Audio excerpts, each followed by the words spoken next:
This is Growthaholics.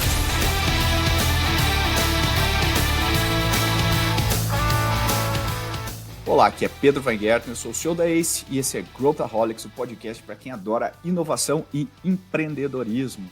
Você já ouviu falar em Media for Equity? Pois é uma modalidade de investimentos relativamente nova que a gente quer mergulhar nesse episódio. A gente já tem vários exemplos de Media for Equity acontecendo e eu trouxe um especialista que conhece profundamente e trabalha com isso, criou um fundo sobre isso, que é o Felipe Hatab. Ele é CEO e founder da For Equity, que é uma gestora que trabalha exclusivamente com Media for Equity. E eu acho que você vai tirar vários insights dessa conversa que a gente teve, não só sobre essa modalidade, mas sobre marketing em geral. E a gente fala de várias coisas relacionadas a isso. Então, vem com a gente. Estou aqui com o Felipe Hatab, meu convidado de hoje, para a gente mergulhar nesse tema aí da Media for Equity, tudo relacionado. Mas antes eu vou dar boas-vindas aqui para o Felipe, vou pedir para o Felipe se apresentar um pouquinho, falar um pouquinho do background dele e aí falar um pouquinho da empresa dele, que é o que nos motivou a fazer essa conversa juntos. Boa, super legal, Pedro. Muito obrigado pelo convite. É um prazer estar aqui com você, compartilhando com uma pessoa com tanta experiência também e outras pessoas aqui, um pouquinho do que a gente está fazendo na For Equity, um pouquinho da minha história também pessoal. Então, me apresentando super rápido, como o Pedro comentou, eu fundei uma empresa mais ou menos há 11 meses atrás, mas meu background ele é muito relacionado a marketing. Assim, eu tive uma história muito longa e muito feliz na Ambev. Eu fiquei quase por 10 anos lá na Ambev. Eu fui sócio-diretor, diretor de marketing de umas 7 marcas lá na Ambev. Então, grande parte da minha experiência dos 21 anos como trainee até mais ou menos ali uns 30 e pouquinho anos, eu fiquei na Ambev, tive um crescimento super rápido lá e gostei muito, tive a oportunidade de trabalhar com várias marcas, mas muito no modelo de marketing quase de branding, topo de funil, uma dinâmica que é bem peculiar, enfim, do mercado. Depois eu tive a oportunidade de ir para Stone Co, fui convidado lá pela turma para ser o líder de marketing da Stone Co por um período muito legal, sempre fui muito entusiasta de fintechs em geral e a Stone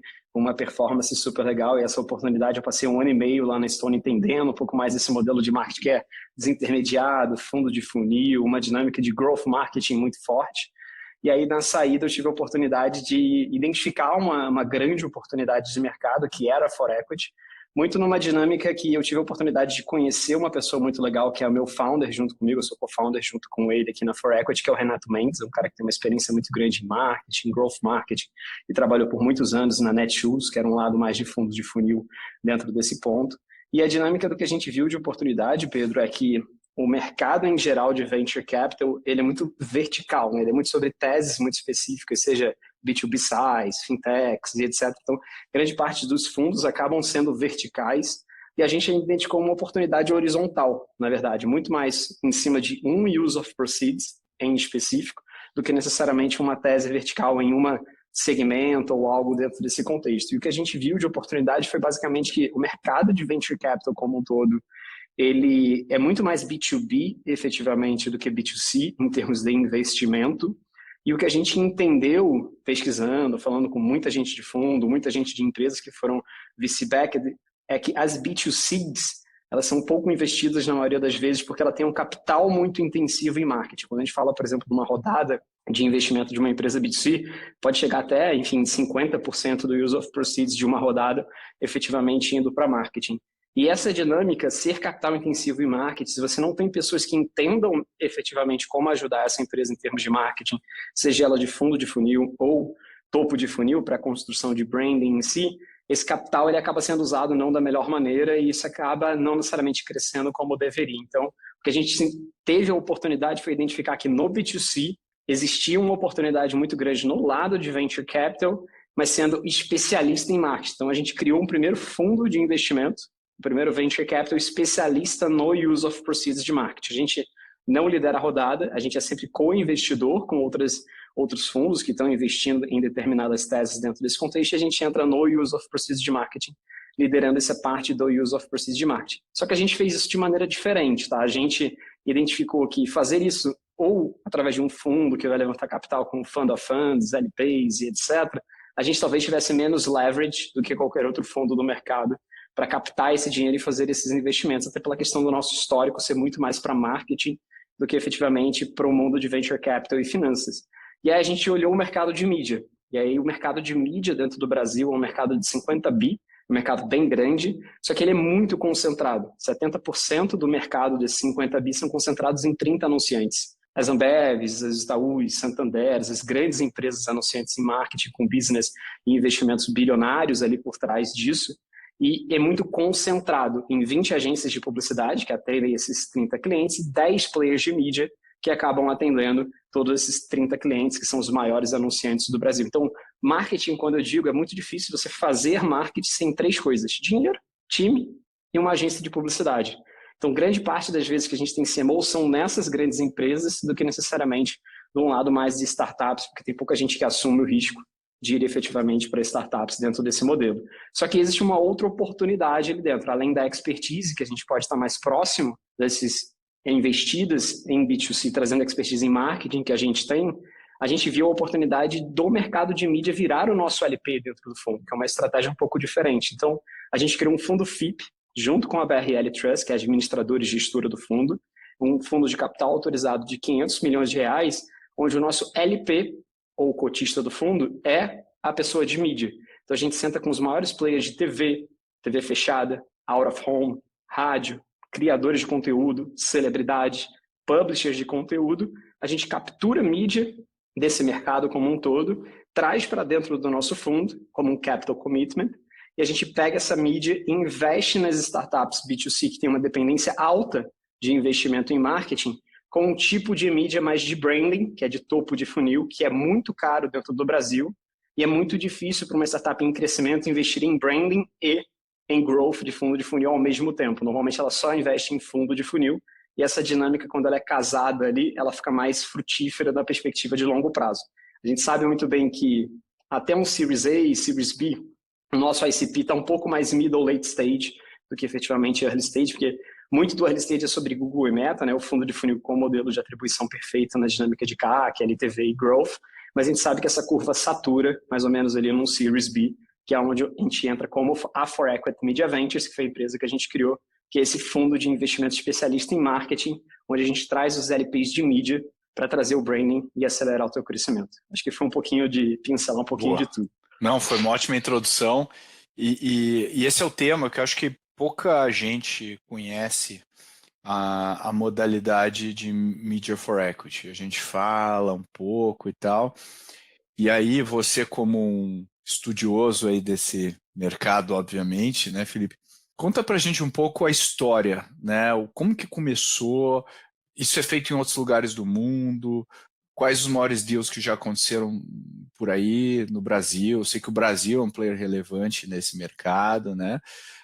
Mas dá uma pincelada para o pessoal entender o Media for Equity, que na prática, só em letras bem miúdas assim, em vez de eu aportar dinheiro na sua startup, eu vou aportar mídia na sua startup. Eu vou colocar mídia, já que você gastaria o dinheiro que eu aportaria em você com mídia, eu já aporto a mídia direto, e aí no caso de vocês vão se responsabilizar por fazer a melhor alocação dessa mídia. Mas conta um pouquinho da história aí dessa modalidade de investimentos. Super legal, cara. Assim, a gente pegou os últimos 11 meses para aprofundar um pouco mais. Eu, particularmente, já tinha o convívio e o contato com o Media for Equity aqui no Brasil, tanto do lado da Stone, que fez um deal super legal com a Global Ventures, que é um veículo que faz esse tipo de investimento aqui há mais ou menos 5, 6 anos, é brilhante. Ele fez diversas vezes já Media for Equity com grandes empresas, Stone, LiveUp, User, Quinto Andar, enfim, tem várias empresas legais que são backed by esse Media for Equity da Global Ventures em si. E alguns influenciadores, eu já coloquei alguns influenciadores em empresas menores, por exemplo, como o Caio Castro, dentro da Key Design, que é uma marca nativa digital, lá em 2019 eu fiz parte do deal, mas estudando mais profundamente, eu descobri que eu entendia quase nada de Media for Equity. Assim, quando eu entrei mesmo para empreender na For Equity, que a gente acabou estudando um pouco mais no mundo. Media for Equity no mundo, existe uma instituição no mundo chamada Media for Growth, Era uma instituição inglesa, a Diana é a pessoa que é a fundadora dessa instituição, que eles começaram a consolidar informações sobre Media por Equity no mundo. E aí, enfim, tem alguns estudos super desenvolvidos deles que diz que, mais ou menos, desde 1996 existiram os primeiros deals de Media por Equity no mundo como um todo, e mais ou menos nos últimos 10 anos que esse negócio começou a pegar uma aceleração um pouco maior. Então, se eu fosse trazer para a realidade brasileira, o SBT fez um Media for Equity com a Jequiti, o SBT e Jequiti. Então, putz, isso lá atrás já começava, enfim, tem outras coisas que acabaram sendo super legais e tem esse modelo de negócio, pode pegar, enfim, PagSeguro lá atrás também com o Grupo Folha como um todo. Então, tem uma dinâmica que acabou sendo feita e já existe dentro do Brasil, mas os grandes investimentos em Media por Equity aconteceram mais na Europa, como um todo. Então, se você pega na Inglaterra, existe bastante com o Channel 4. O maior player de Media por Equity no mundo está na Índia, se chama Times of India. Eles fizeram mais de 1.000 deals no estilo de ser um player de mídia investindo em 1.000 startups no modelo de Media por Equity. A Televisa no México já fez diversos investimentos também dentro do ponto de vista de Media por Equity como um todo no México e até no Brasil já. Enfim, empresas que foram para o México já receberam Media por Equity da Televisa dentro desse contexto, só que o nosso modelo é muito parecido com o player que existe na Alemanha e na Europa como um todo. É um modelo independente, que a gente chama, porque ele não é dependente exclusivamente de um player de mídia, ele é independente de todos os players de mídia no modelo quase de fundo. No caso deles é uma SPV, né? Então é específica por cada deal, eles acabam conectando os players de mídia, mas o German Media Pool, que é esse player alemão, eles levantaram há 12 anos atrás essa estrutura de investimento. Eles levantaram 300 milhões de euros com rádio, TV, out of home e print na Alemanha e na Europa como um todo. Fizeram 40 investimentos middle late stage, sempre B2C, ou D2C, ou B2B2C, onde o addressable market ele é muito grande, tipo um B2B de SMB, onde tem bastante gente do outro lado em termos de quantidade de pessoas, então o playbook acaba sendo mais parecido com o B2C em si. Nesses 40 investimentos já tiveram 23 exits nesses últimos 12 anos, fizeram 2 IPOs dentro do portfólio e um unicórnio. Então, em termos de MOIC, até de retorno, o fundo conseguiu retornar 2,5 vezes de MOIC nesses últimos 12 anos com um time dessa gestora super pequeno, de 5 pessoas fazendo isso. E é uma tese super legal, assim, diferente, enfim, é um dos poucos players do mercado como um todo que fazem isso de maneira independente. A gente tem algum contato com eles e aprendeu muito com eles em cima do modelo, e a gente pegou esse benchmarking e está trazendo agora para o Brasil e para a América Latina em moldes um pouco tropicalizados, né, no modelo de FIP, não necessariamente no modelo de SPV, para trazer uma segurança jurídica maior até os players de mídia que estão com a gente e até trazer esse efeito portfólio do fundo de uma maneira diferente. E a gente aprendeu um pouquinho com cada um desses players para a gente vir aqui para o Brasil de maneira estruturada, bem organizada, regulamentada pela CVM e Anbima, com um player super legal, que é a BRL Trust, com a gente administrando e gerindo o fundo junto com a gente, trazendo essa estrutura de maneira diferente aqui, mais parruda em si. Eu acho que é uma coisa bem recente, né? E isso que é o mais legal, né? Dá para você criar muita coisa, né? Ainda, né? No mercado. Pessoal, é hora de apagar as velhinhas. Pois é, a Future Dojo está fazendo 2 anos. 2 anos de muito aprendizado. Esse mês, para comemorar esse aniversário de 2 anos, a gente está disponibilizando o curso Inovação na Prática, onde eu e o LG fizemos inteirinho, de graça, para todo mundo que está ouvindo esse episódio. Basta entrar em futuredojo.com.br/aniversário. Acessa lá e depois me diz se você gosta do curso. Mas o que eu queria te perguntar, você pincelou o tipo de empresa e o estágio de empresa que se beneficia. Porque eu já vi no nosso mercado, tu bem lembrou, né? Informalmente, esse tipo de deal sempre foi feito. Não é de hoje. Pô, preciso aqui. E já tem, por exemplo, software houses, eu já vi muito comum fazer desenvolvimento por equity, né? Que é uma coisa que eu raramente recomendo. Uma software house, você passar o seu produto para alguém desenvolver, é difícil ver histórias felizes nesse sentido, o que não é a verdade quando a gente fala de mídia.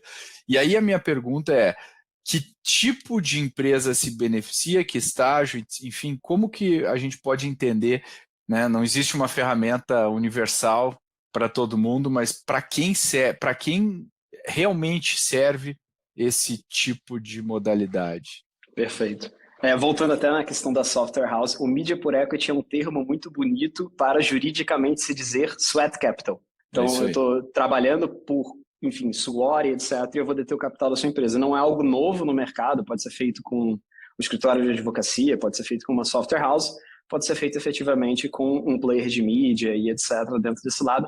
Eu gosto sempre de falar desse lado, o ideal é que você não faça sweat capital no que é o core business da empresa, né? Porque senão você está terceirizando o que é efetivamente o que deveria ser o seu diferencial. Então, por isso que eu concordo contigo que software house via sweat capital não necessariamente é melhor para uma empresa de tecnologia. Não funciona.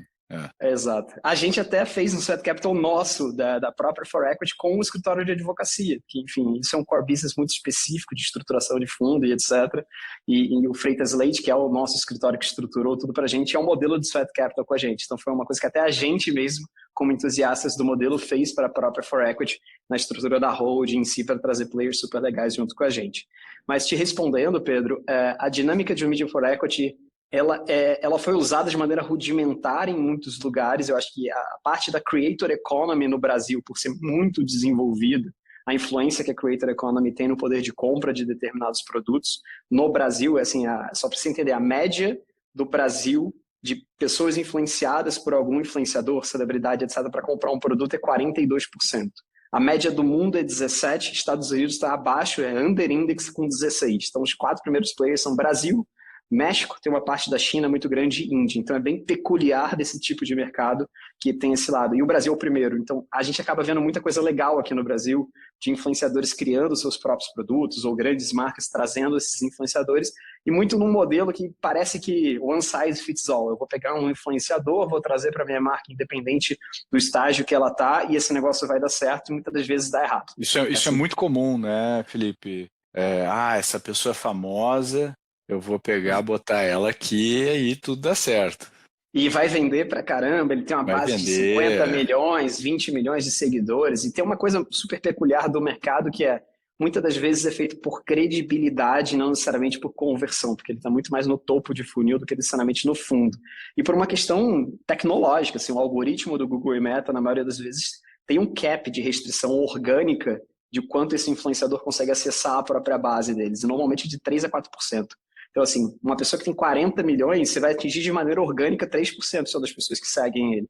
Então, essa bomba de canhão já deixa de ser uma bomba de canhão tão grande assim quando você coloca na maneira matemática.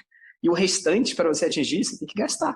Você tem que fazer Google, Meta, mídia de performance, etc., mesmo tendo um canhão de mídia como influenciador para atingir a base. Então, a dinâmica de vou trazer um influenciador de 50 milhões de seguidores e esse negócio vai explodir, vai ser maravilhoso, ele não necessariamente é tão verdade, está para uma questão matemática. Mas, voltando ao ponto da pergunta, enfim, da intrínseca da pergunta Media por Equity, ele funciona mais em empresas onde você depende efetivamente de branding para a diferenciação.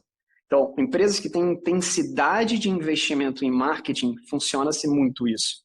Só que dependendo do estágio que você esteja, você vai trazer essa caminhão de mídia de branding, etc., para uma empresa muito early stage. Você não precisa, você está em product market fit, você está ainda tentando entender qual é o seu CAC. E em termos de ROI, o melhor investimento que você pode ter nesse momento de, enfim, bootstrapping, angel, pre-seed, seed, até um Series A, talvez seja o investimento no fundo de funil efetivamente de Google e Meta, porque o propósito desse estágio não é a aceleração. O propósito desse estágio é você entender teu produto, entender o user experience, entender seu CAC e o ROI, para você entender o CAC, Google e Meta é a melhor coisa, porque você atinge e entende que você botou R$1, volta o quanto que volta. Então é muito mais específico e não existe outro investimento melhor. Quando entra mídia por equity ou até mídia em geral em termos de branding sendo necessário? Quando você entende que a curva do Google e Meta começou a saturar. Você está colocando R$1, não está voltando mais 1 ponto alguma coisa, ou 2, tem voltando menos. Seu CAC dia após dia começa a subir um pouquinho. São indícios de que a sua curva começou a saturar e você está pescando no seu próprio aquário, se auto-bidando, e aí você precisa alastrar um pouco mais esse aquário para mais gente te conhecer e te considerar, para daí sim a mídia de performance continuar performando para converter pessoas. Nesse estágio, a gente tem alguns estudos disso, enfim, estatísticos e tecnológicos, tem ferramenta de atribuição para isso que a gente acaba usando com algumas empresas. é mais ou menos, dependendo da categoria, uns 6 a 8 milhões de investimento anual, principalmente em fundo de funil, acaba trazendo essa relevância. Até isso, é muito difícil você precisar efetivamente fazer um media por equity e precisar investir em qualquer outra etapa do funil, porque o ROI do fundo de funil vai ser muito positivo. Então, se eu for te falar de maneira pragmática para quem funciona, mídia de branding, que eu posso consolidar como mídia por equity, é mais uma dinâmica... Quem funcionar a mídia, vai funcionar a mídia for equity nesse caso. Vai funcionar a mídia por equity, exatamente. Então, assim, é mais um estágio Series E, Series B, mais late stage, que você precisa trazer novos canais de aquisição, não só mesmo o Google e Meta que funcionou até então, e você começa a ter um mar um pouco mais vermelho. Você não está jogando sozinho, como é o caso do início, que qualquer investimento tem um payout. Ali você começa a ter concorrente, ali você começa a ter uma dinâmica que você precisa construir marca e se diferenciar muito dentro dessa perspectiva de branding para trazer essa credibilidade de marca, etc. Então, se eu pudesse te responder, é mais middle late stage. Todos os deals que fizeram mais early stage funciona, mas funciona médio, assim, não é uma coisa que vai fazer uma grande diferença no teu business no início. Para a credibilidade, sim, mas do ponto de vista de conversão, crescimento e etc., não, é mais uma perspectiva de middle late stage mesmo. É interessante, né, Felipe? Não sei se você já viu, agora você está entrando nesse mundo de VC aí com mais, né, nos últimos meses, a gente recebe muito contato de empreendedores, de por que você não cresceu? Não cresci porque as pessoas não me conhecem, não conhecem o meu produto. Se eu tivesse dinheiro para comprar mídia, aí eu ia estar bombando. E o que você falou, né, é justamente o oposto. O fato de você não ser conhecido não deveria ser um empecilho, porque ninguém é conhecido nesse estágio, e você tem que descobrir outras coisas, né? Não é ser conhecido, não é aumentar o seu awareness de marca, é ir um a um lá e conseguir os seus clientes. Então, você meio que colocou de maneira muito clara que tem um momento certo para fazer isso. E você falou um termo aqui que eu acho que vale para quem está ouvindo, e eu também sou do marketing, e toda vez que eu falo eu tenho que explicar, que é o modelo de atribuição, que é uma coisa tão, assim, depois que a gente cai a ficha disso, fica bem mais simples entender o funil e como que as coisas funcionam, Mas explica para o pessoal aqui que está nos ouvindo o que é modelo de atribuição e como que eu uso ele a favor do meu negócio, Felipe? Super difícil a sua pergunta, tá, Pedro? Porque eu acho que ninguém fez o crack the code de um modelo de atribuição geral do marketing. E eu vou te colocar um ponto de vista até, enfim, mais conceitual do marketing, que eu acho que é legal. Grandes empresas, normalmente, elas têm um modelo de atribuição específico para mídia, mas grande parte do modelo de atribuição dela é sobre marca. Eu vou contratar uma Millward Brown, uma Nielsen, uma Ipsos, etc., para indícios de pesquisa estatística, me mensurar versus o concorrente para saber minha força de marca, quais atributos eu estou crescendo, etc. Mas isso é muito mais para as 30 empresas que são investidoras grandes de marca, que topam pagar 8 milhões para um estudo anual e etc. E ter essas safras como um todo. Para startup, a melhor proxy desses estudos de marca que eu já vi na minha vida se chama NPS. É muito louco isso, tá? Porque a lógica do que você comentou, se meu produto fosse mais conhecido, eu estaria crescido mais. Seu NPS era bom? Seu churn era bom? A sua recorrência era boa e etc. Esses são indícios, e, enfim, NPS não é tanto uma métrica necessariamente de marca, né, uma métrica mais de serviço em si, mas a proxy entre empresas muito bem-sucedidas em termos de marketing com NPS alto é muito relevante. E é uma coisa que você consegue mensurar de maneira muito mais recorrente para entender onde está indo. Você, por exemplo, pegaria dinheiro e investiria em uma marca que tem NPS 12? Para que você vai investir numa marca que tem NPS 12? Ela tem outros problemas de user experience, talvez, de produto e etc. Então, é um pouco mais desse lado que, se eu fosse trazer uma proxy desses estudos de marca para a realidade, acho que o NPS é uma ótima forma, principalmente recorrência e churn são outras formas muito boas de ter cheiro que você deveria escalar mais seu business e qual é o momento de escalar seu business. Modelo de atribuição, por outro lado, que é o ponto que você comentou, é a maior dor do marketing disparado de qualquer CMO e de qualquer pessoa do marketing que exista na face da Terra. Growth Marketing, que é mais esse fundo de funil, está resolvido. O modelo de atribuição do Google e Meta consegue te entregar exatamente, coloquei tanto de investimento, retornou, porque a esteira é 100% digital e você consegue, através de UTMs, através de tagueamento, através de outras coisas, cookies ainda funcionam dentro desse contexto, entender esse rastreamento do cliente e saber o quanto você está investindo e o quanto está vindo no fundo de funil, perfeitamente. Do outro lado, isso empresas nativas digitais, do outro lado existem empresas que são intermediadas, como é o caso da Ambev. O modelo de atribuição da Ambev é o modelo do varejo, ele sabe as pessoas que estão na gôndola, que compraram, que usam o CRM, etc. Não é dele, mas ele consegue ter de alguma forma acesso para trazer. Mas aí você começa a subir um pouquinho no funil, que é conversão. A segunda etapa é consideração e a terceira etapa é conhecimento, né, que é o awareness. Tem muita mídia que é muito para consideração e conversão. Perdão, consideração e awareness, não necessariamente conversão. E aí como é que você mensura um out of home que você colocou na Faria Lima? Como é que você mensura um influenciador que você está fazendo uma campanha de dígito? Como é que você mensura comerciais de 30 segundos que você fez num grande player televisivo durante 45 dias? Você tenta chegar numa proxy de mais ou menos isso daqui foi o que converteu, eu investi tanto e voltou mais ou menos quanto, mas essa proxy é muito mais estatística do que efetivamente marginal, como é o caso de um Google e Meta da vida. E existem muitas empresas que tentam fazer modelos de atribuição estatísticos e efetivos de tecnologia para conectar, mas eu até digo assim, poucas funcionaram, eu já usei algumas, tá, diretamente, eu não vou citar o nome em especial, mas poucas delas realmente funcionam, porque você precisa ter uma credibilidade muito grande em cima desse modelo de atribuição, né, o quanto eu investi num lugar, o quanto retornou, para saber, porque são etapas diferentes do funil. Exemplo, se você pegar um dinheiro e só na televisão e botar 10 milhões de reais, talvez você venda menos no curto prazo do que você pegar esses mesmos 10 milhões de reais e colocar no Google e Meta, porque você vai saber o 1 para 1 quanto que volta. Mas funciona 10 milhões de reais eternamente no fundo de funil? Não necessariamente. Em algum momento você vai ter que trazer novas pessoas para te conhecer, para resetar essa cesta e daí sim trazer novos possíveis compradores para dentro dessa cesta de conversão e começar fazendo. Tem uma empresa super legal que está começando agora, assim, estou, enfim, muito próximo deles, se chama Uncover, é uma empresa que está surgindo, tem clientes super grandes, já enterprise, que ele conecta no seu ERP.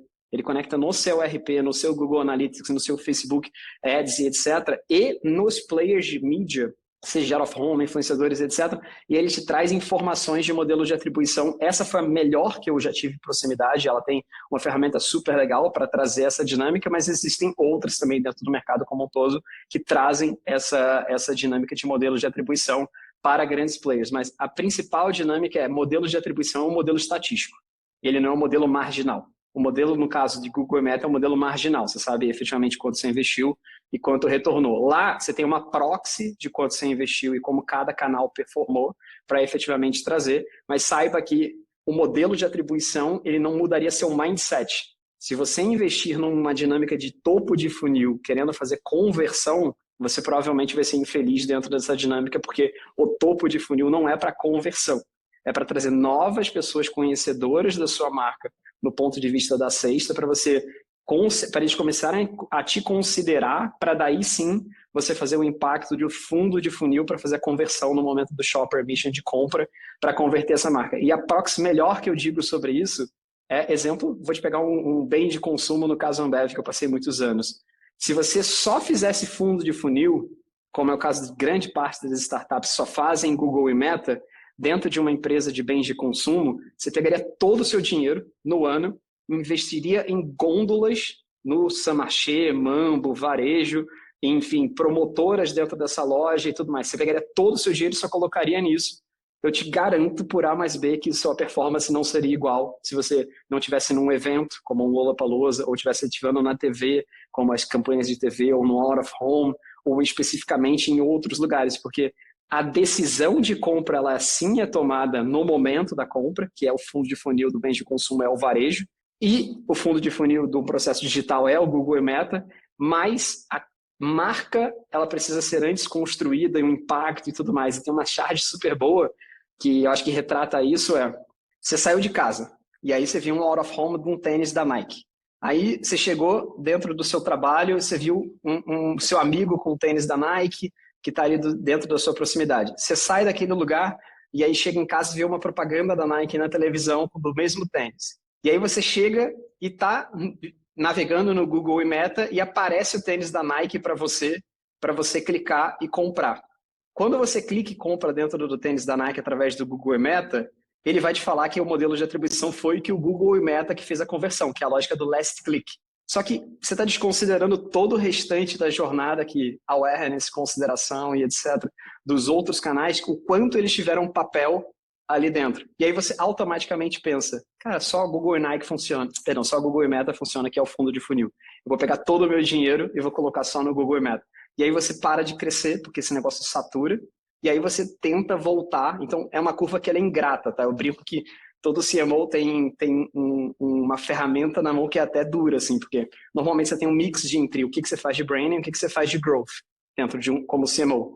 Se você quer brilhar no olhar de qualquer empresa, quando você entra dentro de uma empresa, você simplesmente tira todo o seu investimento de branding e deixa só em growth. Nos primeiros 6 a 1 ano, seu CAC vai reduzir muito, assim, vai ser um absurdo a redução de CAC, mas a dinâmica é que o rebote disso para você voltar a construir marca, etc., ela não tem o arrasto. E aí você precisa voltar num patamar pior do que você estava antes. Então, você tem que saber sempre dosar essa experiência e o modelo de atribuição, o Market Mix Modeling, etc., te ajuda nesses direcionais do que você deveria e como alocar em cada etapa do funil dentro dessa lógica. Não sei se eu respondi específico a tua pergunta, mas eu tentei fazer um pouquinho do todo também. Foi fantástica a resposta e eu acho muito interessante isso que tu falou, né? Porque 99% dos empreendedores focam nesses canais que são aqueles que eu vou lá e configuro, né? A gente sempre fala para os empreendedores que, né, o valor estratégico de um canal é inversamente proporcional ao esforço que você tem para desenvolver esse canal. Então, se você consegue criar um canal com 3 cliques lá e já está vendendo, provavelmente não tem muito valor, porque todo mundo vai fazer igual, você só vai arbitrar clique naquele segmento e você não vai conseguir tirar o valor que você gostaria. E eu acho que a arte, né, o marketing de verdade está em você saber desenvolver os canais e tudo mais. E aí tem algumas coisas, né, Felipe, que é tipo elasticidade do canal, né? Então o cara pega e começa, cria uma campanha com sei lá o que, Google, o que seja, compra a palavra, puta, CAC é ótimo, o negócio vai bem, e aí, pô, vou comprar mais, e ele atinge um platô, né? Invariavelmente isso, todos os canais vão bater esse platô, né? Como é que você administra isso? E aí, extrapolando essa pergunta, o mesmo acontece com uma Globo? Perfeito. Eu vou ter um platô na Globo também, ou se esse platô é muito mais longe, eu vou renovar muito mais o volume. Como que eu penso sobre esse tipo de canal? Até porque eu consigo atribuir muito facilmente no início, consigo ver que o meu CAC começa a aumentar, né? Basicamente eu consigo ver a curva. Assim, quando eu tenho uma Globo, tem um lag ali, né? Eu vou ter, vai demorar 6 meses, talvez o impacto comece na taxa de conversão, né? O cara converte mais, né? Pô, mas porque o cara viu o anúncio e tal. Como administrar isso em termos estratégicos? Cara, essa pergunta é ótima e ela é correlacionada com o modelo de atribuição, tá? Quando você falou em platô, eu chamo isso de curva de saturação. Porque ela vai, muitas das vezes ela não é uma linear, enfim, ela cai depois que você chega nesse platô e começa a não performar tão bem. Um pouco da experiência ajuda, de já ter feito isso em outros mercados, em outros segmentos, etc. Tem um pouco desse feeling que as pessoas de marketing podem ter, mas o modelo de atribuição te ajuda a isso, tá? O modelo de atribuição por canal, ele te fala a curva de saturação por canal de mais ou menos o quanto você está overinvestindo ou underinvestindo versus a performance que aquele está trazendo. Então, se eu pudesse te dar indícios, porque acho que não existe resposta certa em marketing, não existe playbook, depende muito do segmento, do estágio que você está, enfim, é muito específico, mas saber que quando você vai para a TV, o principal KPI é CPM, que é o custo por mil de atingir e etc. Quando você está em um outro que é mais de consideração, talvez seja CPL. Quando você está numa dinâmica mais de fundo de funil, talvez seja CPA, que é o custo da aquisição em si. Saber que tipo de métrica mensurar em cada um desses canais vai te dar um pouco desse platô e um pouco de histórico do quanto você deveria trazer de mix para cada um desses canais. Então, o que eu sugiro é, se você pegar todo o seu investimento e colocar no fundo de funil, vai dar certo. Vai ser incrível, você vai ter, mas talvez você tenha uma saturação mais rápida. Nossa experiência é que, em média, se você pega todo o seu dinheiro e traz para o fundo de funil, dá uma saturada próximo daqueles 6 a 8 milhões que eu comentei lá no início. Então, Ali que ele começa um pouco na saturação, mas depende do tamanho do addressable market em termos de quantidade de pessoas. Se é menor, talvez ele sature antes. Se é maior, talvez ele sature um pouquinho depois. Então, você tem que entender um pouco dessa dinâmica. E o que te dá indícios disso é o seu CPA histórico. Você vai mensurando ele e vai entendendo. Você não vai tirar do dia para a noite e colocar 6 milhões. Essa é a pior coisa que você pode fazer. O melhor é o algoritmo ir aprendendo, você ir subindo o investimento de pouquinho em pouquinho ali, de 20 em 20 milhões, porque esse negócio dá um pico no início, o CAC fica muito alto, o CPA fica muito alto, depois ele vai otimizando e vai diminuindo. Então, essa otimização, do poder da otimização do próprio canal, ele tem um teto, ele não é tão grande. Então, o ideal é deu uma estabilizada em termos de CPA, em termos de CAC, de marketing, vamos colocar assim, quer dizer que você está bem. Sentiu indícios que você sobe o investimento ali de 20 em 20% diariamente, etc., e esse negócio não está acompanhando, tem indícios muito fortes que você está chegando nesse platô de mercado na parte de mídia. Talvez seja o criativo, talvez seja o produto, tem outros KPIs que você tem que ver. E no lado de topo de funil, a gente fala muito uma lógica de wear out, que é uma lógica de cobertura e frequência. O topo de funil é muito mais sobre frequência e cobertura de uma população grande, efetivamente, do que de conversão. Imagina, exemplo, tá? Se você ligasse a sua TV e em termos de frequência, quantos impactos uma pessoa é impactada, tivesse uma frequência 26. Cara, você liga, você vai ser impactado 26 vezes pelo aquele anúncio. Vai dar o wear out, entendeu? Você não precisa de impacto 26. A gente tem uma lógica até em mídia, que é uma curva de cobertura e frequência baseada no target da empresa para saber qual é a curva ideal de cobertura e frequência. Tem lá de 5 a 6, com uma cobertura de 60% da população. Tem algumas ferramentas que te trazem isso numa perspectiva de TDI, numa perspectiva de monitor. Enfim, tem algumas ferramentas de mercado que as grandes agências sempre compram e trazem. E tem times de mídia muito específicos que sabem fazer isso muito bem, que te dão indícios do que deveria ser feito em termos de plano de mídia, como é que é um topo de funil, como é que é um fundo de funil. E lembra que agências de publicidade, elas atendem diversos clientes. E esses diversos clientes com estágios de maturidade diferentes, níveis de tamanho de cheques diferentes, ela pode te ajudar muito dentro dessa alocação.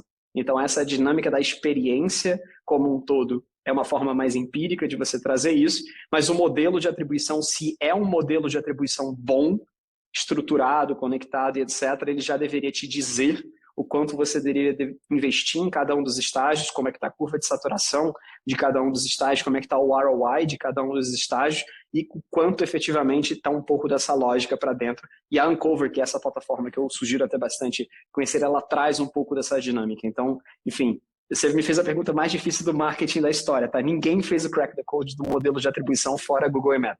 Todas as plataformas que não são 100% digitais, é difícil você ter modelo de atribuição, porque você tem que ir para o lado mais estatístico do que necessariamente para o lado mais empírico mesmo. Você, que é um growthaholic de carteirinha, quer ficar sabendo na hora que um novo episódio vai para o ar, direto no seu WhatsApp? Se a resposta é sim, então entra na nossa rede de transmissão via WhatsApp.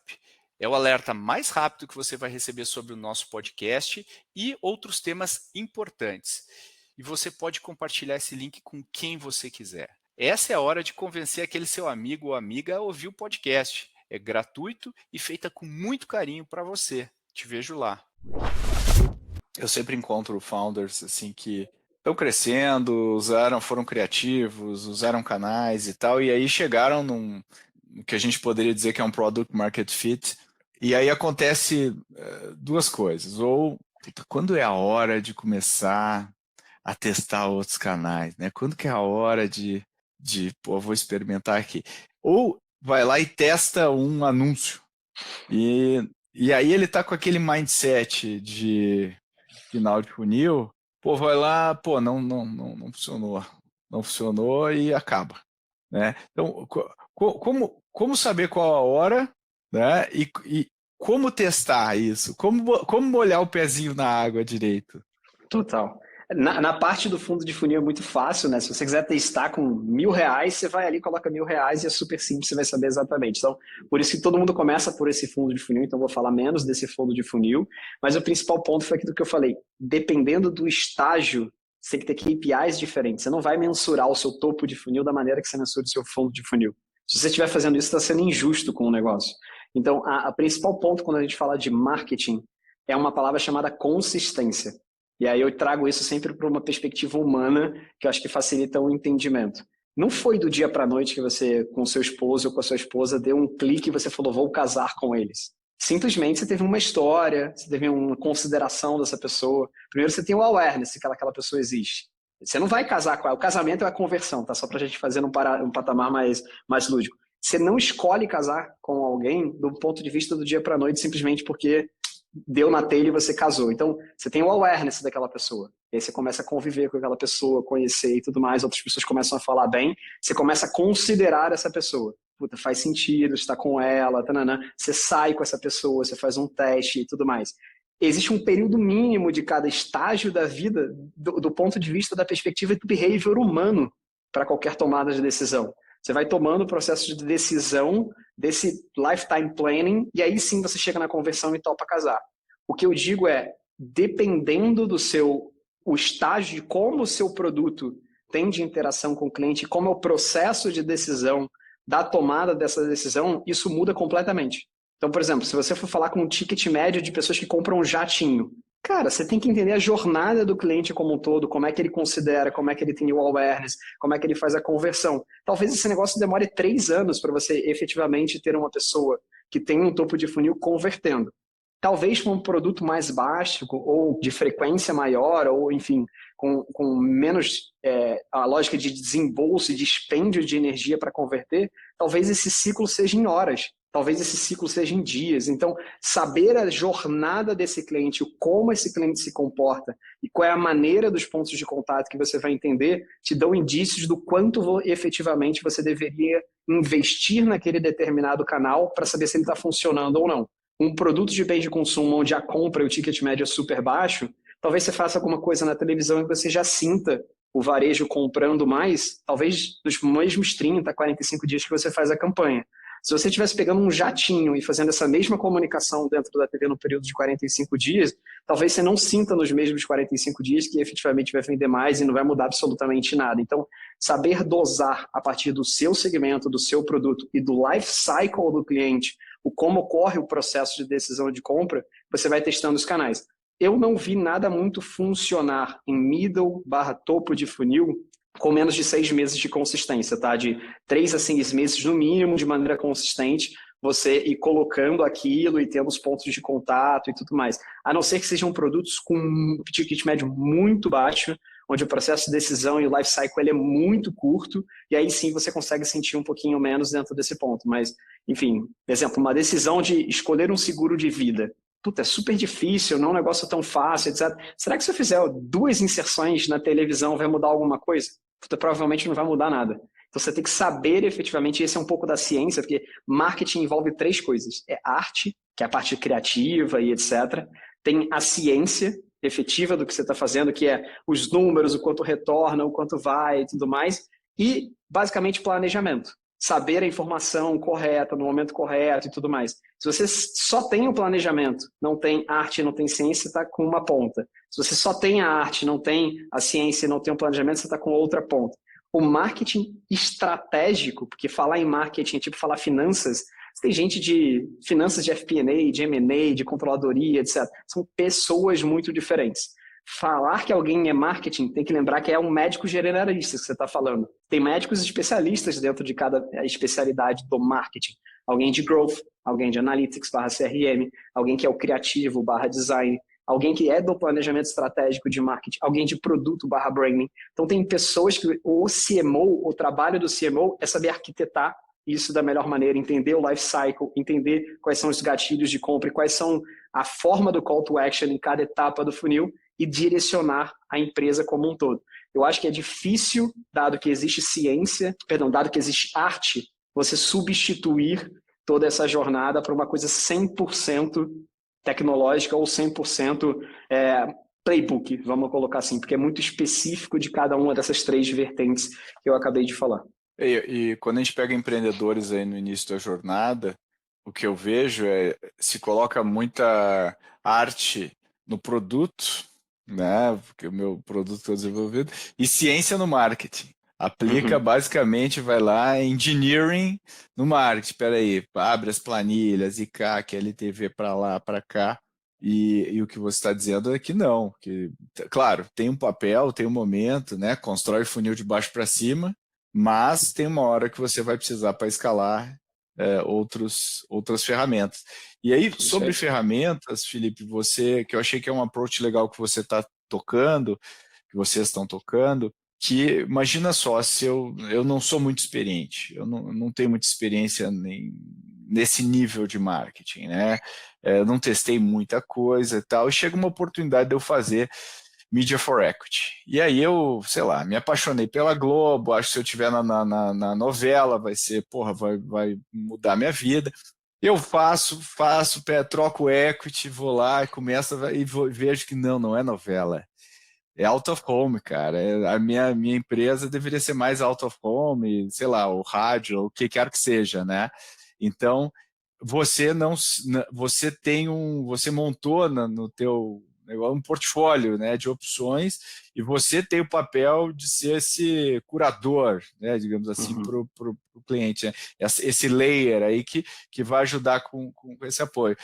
Então, como é que você vê isso do monocanal Media for Equity e multicanal Media for Equity? Perfeito. Cara, essa pergunta é muito boa, tá? Porque para mim o monocanal, ele funciona muito quando você já fez arte, ciência e planejamento e entende que aquele canal é um canal que vai fazer a diferença. Você já testou, já entende, etc.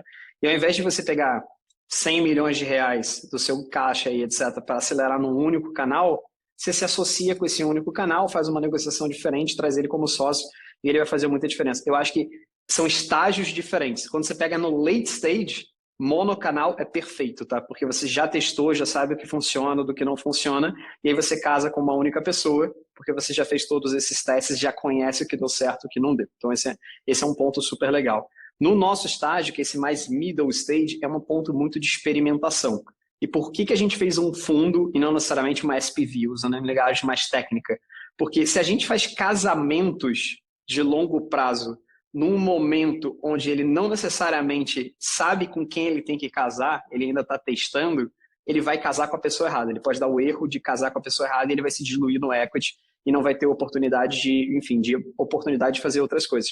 O nosso modelo é exatamente diferente. Por a gente já ter feito vários media por equities, a gente entendeu que o ideal é a gente entrar como fundo, fazer o deal com a startup como fundo e trazer os nossos LPs para ele de alguma forma, com a nossa curadoria, board de marketing, direcionamento, experiência, ferramentas que a gente pode trazer para ele para, de alguma forma, entender um pouco melhor o que está mais funcionando, a gente ir testando influenciadores, out of home, ir para TV, ir para um publisher. A gente consegue trazer esse market mix modeling de teste para ele, para saber o que mais funcionou, sem o sentimento de estou casando e simplesmente dando o que é o meu melhor, que é o meu cap table, para uma única pessoa que eu não sei efetivamente o que vai acontecer. Então, eu acredito que existem estágios diferentes para o modelo. Modelo onde você tem um único canal e você se dilui é brilhante para quem já testou, entende que aquele canal é maravilhoso, que é aquilo mesmo, e aí seu late stage você casa com aquele canal e aí está tudo certo.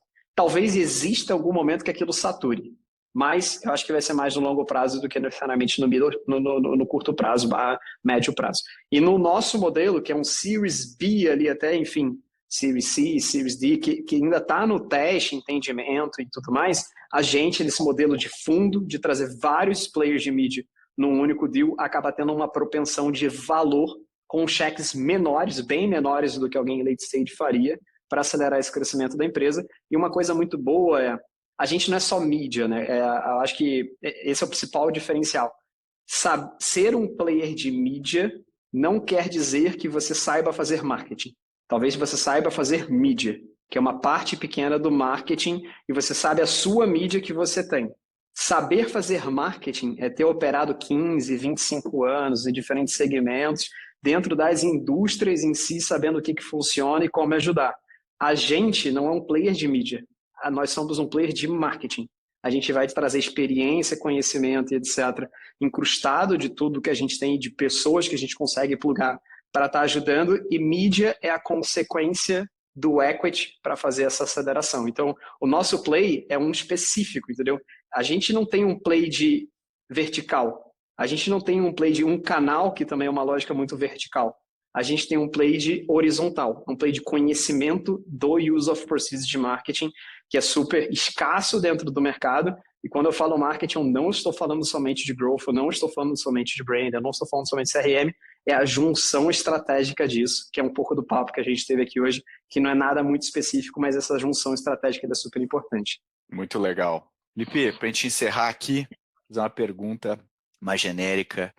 O que você gostaria que os founders que estão começando a sua jornada empreendedora soubessem sobre marketing? Aquilo que você aprendeu a duras penas e você pode passar esse aprendizado aqui para os founders que estão nos ouvindo. O que você diria para esses founders? Cara, é quase filosófico a pergunta, é muito boa e eu vou te responder de maneira filosófica, tá? Marketing é muito mais parecido com consumer behavior, pessoas, é sobre pessoas, assim, e o comportamento de pessoas, ele não é matemático. Assim, é difícil você saber. E entendimento sobre marketing, entendimento sobre resultado, entendimento sobre o que dá certo, é muito parecido com casamento. E a lógica do casamento é, cara, você tem que entender que deu uma coisa errada, você muda, entender que você vai fazer uma coisa diferente e aceitar determinadas coisas porque você ama aquilo e vai fazer diferente. Então, se eu pudesse trazer essa lógica de ciência, arte e planejamento, não seja só ciência, porque isso acontece muito no early stage, não seja só a lógica de arte e não seja só a lógica de planejamento. Entenda que o tempo vai te ajudar a construir e marketing é sobre acreditar em marketing. E existem poucas empresas que são startups que têm, por exemplo, branding. Você conta nos dedos as empresas que têm efetivamente uma marca muito forte. Você pode pegar neobanks da vida. Existe neobanks com construção de marca, existe neobanks sem construção de marca. A dinâmica dos dois, o valuation dos dois, o múltiplo dos dois, você pode pegar de maneira matemática. Ela é completamente diferente da empresa que tem branding, da empresa que não tem branding. Então saiba que branding é extremamente importante e marketing é a junção disso tudo. E dê tempo para esse negócio realmente virar, porque você não casa com a pessoa do dia para a noite. Você tem que realmente dar tempo e saber efetivamente o que está dando certo, o que não está dando, mas não negligencie que você sim tem que sim fazer marketing e branding para diferenciar. Não é só o fundo de funil que vai fazer a tua história viver para sempre sozinho, principalmente numa startup B2C. Tempo é a resposta para ti. Olha aí, são dicas sábias de quem já viveu isso na pele aí. E uma coisa que eu acho que é super importante tem que vir do founder. Não adianta você contratar uma pessoa para fazer marketing, etc. E você mesmo está contratando porque o fundo pediu ou qualquer outra coisa assim. Se você não acredita em marketing, não começa. Simplesmente Boa. faça growth, etc. Porque essa parte se não é intrínseco do ser humano, do founder, que aquilo é importante, saiba que não vai dar certo. Não vai dar, assim, não tem como. Assino embaixo, Felipe. Assino embaixo. Tem que estar no DNA. Tem que estar no DNA. E, com isso, queria te agradecer muito aí a participação. Foi ótimo. Acho que deu vários insights para quem está nos ouvindo. Para mim, certamente deu. E queria, quem quiser te achar, Felipe, como é que faz? Teu contato aí, compartilha com o pessoal. A gente, aqui na Ace, eu já te falei, a gente sempre apoia aí qualquer tipo de iniciativa inovadora que está a fim de apoiar o ecossistema e vocês estão fazendo um trabalho super legal. Então, coloca aí teu contato para a galera e, de novo, obrigado aí por ter topado esse papo. Obrigado pelo convite novamente, enfim, pude passar um pouco do que eu, de alguma forma, construí, mas eu tenho certeza que talvez eu não saiba nada, tá? E é muita coisa nova, então eu estou construindo muito em conjunto com as pessoas para a gente trocar uma ideia e falar e eu até aprender mais dentro dessa dinâmica, sendo um ponto de aprendizado mesmo. LinkedIn é uma ótima ferramenta, tá, turma? Até para o pessoal B2B, cara, entra no LinkedIn, manda mensagem, etc. Isso é super bom. Meu nome é Felipe Atab lá no LinkedIn.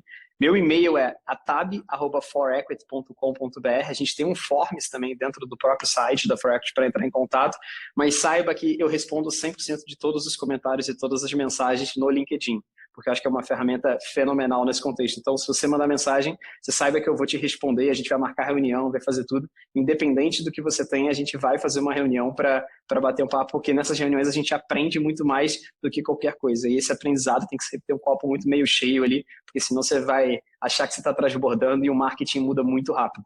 Então, essas coisas você precisa estar sempre se renovando para conseguir ter pessoas legais e você se atualizar também. Boa. Valeu, Felipe. Obrigado, Pedro. E aí, curtiu o episódio? Se você gostou desse episódio, dá uma olhadinha no episódio 189, onde a gente fala sobre Growth Marketing. A gente aborda vários aspectos que são complementares a esse episódio a que você acabou de assistir. Eu acho que tem vários insights que você pode combinar desses 2 episódios e certamente muitos aprendizados. Como sempre, se você tem alguma sugestão, alguma dica, concorda, discorda com o que a gente falou, manda mensagem podcast@goace.vc. A gente promete que lê todas as mensagens e responde com carinho aquela mensagem que você mandar. E agora eu peço 30 segundos, sempre no final, você que ouviu até aqui, eu peço 30 segundos do seu tempo, a gente pede que você compartilhe.